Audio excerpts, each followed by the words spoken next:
Pour cette carte blanche, Citizen K a donné rendez-vous à Lia Rochas Paris, artiste plasticienne qui redonne au collage ses lettres de noblesse. T'es connue pour tes collages, comment est-ce que t'en es arrivée à travailler ce médium? C'est suite à un incendie qu'il y avait eu chez mes parents. J'avais 17 ans à l'époque et j'avais pas mal d'angoisse suite à ça. Donc, beaucoup d'archives qui avaient brûlé, donc du papier aussi. Et une étudiante de mon père qui vivait chez nous à l'époque, elle m'a dit là tu fais chier, il faut absolument que tu te mettes à reconnecter avec la réalité. Donc il y a plein de magazines dans les toilettes, tu prends, tu découpes, tu recoupes, tu déconstruis, tu reconstruis. Donc au début, c'était vraiment sans aucune intention artistique, créative. C'était juste pour me concentrer sur autre chose et ça m'a, voilà. J'ai continué dans cette voie-là. Je voudrais juste rebondir sur ce que tu disais. Comment t'es passée d'une pratique thérapeutique à une pratique artistique? J'en avais absolument pas l'intention au départ, donc c'était pas réfléchi, j'ai continué. Mon premier métier, en fait, c'était styliste photo. Donc je travaillais chez Double Magazine. J'ai continué à faire des collages à côté et j'ai continué les études, mais pour le coup très théorique. J'ai fait de l'esthétique de l'art assez vite. Et quand j'ai fait esthétique de l'art, donc à l'université, j'ai commencé à poser un autre regard sur ma pratique, sachant que le collage a quand même réputation d'être un médium pauvre, très accessible, enfin ultra populaire, généralement conçu par des femmes, même s'il y a eu toute une vague dans le surréalisme, mais c'est une pratique, oui, qui a été dénigrée pendant très longtemps dans le milieu de l'art. Donc le fait d'avoir fait des études d'esthétique, ça m'a permis de, quelque part, justifier cette pratique, trouver une intention réelle et l'assumer complètement. Et comment est-ce que tu élabores tes compositions? Il y a plusieurs étapes.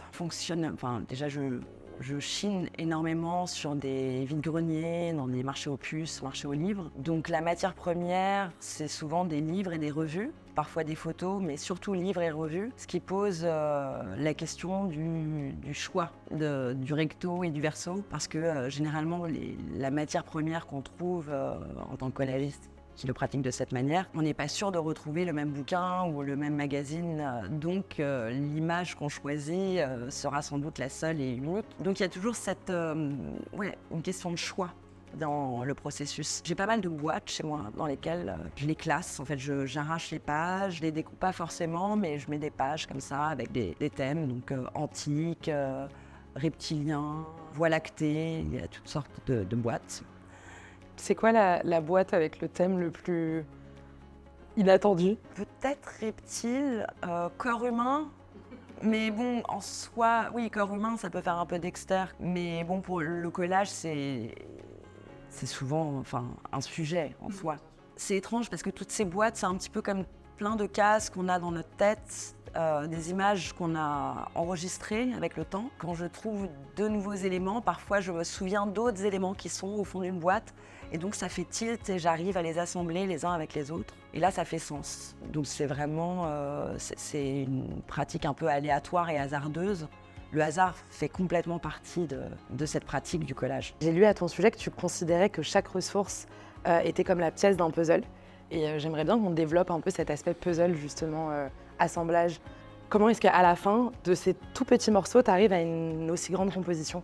Le collage, disons que d'ailleurs beaucoup de collagistes parlent d'ajustement dans le chaos. Enfin, le chaos est un terme qui revient très souvent parce qu'on collecte, on est face à une multitude d'images qui ne nous appartiennent pas, qu'on n'a pas créées, qu'on va déconstruire et qu'on va reconstruire. Quelque part, quand je parle de puzzle, c'est parce que, comme je parlais des boîtes, je pense qu'on a tous plein de cases dans notre mémoire qui se réajustent avec le temps. Pour moi, tout est collage. Vraiment, tout est collage. Notre façon de réfléchir, nos réflexions sont un collage de tout ce qu'on aura entendu, assimilé, lu. Et de la même manière, toute création est une forme de collage. Donc le puzzle, c'est, un assemblage de toutes ces pièces qui font qu'au bout d'un moment, on arrive à constituer un nouvel univers.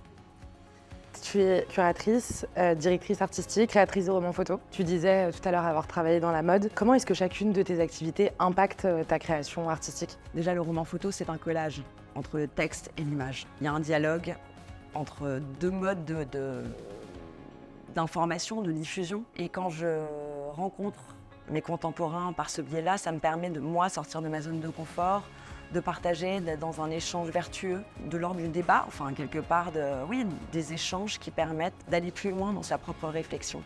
Parce que la plupart des artistes sont seuls face à ça et pour moi c'est plus que nécessaire, c'est vital de ne pas rester chez moi à faire mes collages et être dans ma bulle. Ça c'est une partie, la partie curatoriale aussi, c'est une manière de créer du lien en fait. Je crois que dans ma pratique il y a toujours, en tout cas dans ma vision de la vie, il y a une manière de tisser des liens et de créer les uns avec les autres, d'être dans une énergie commune.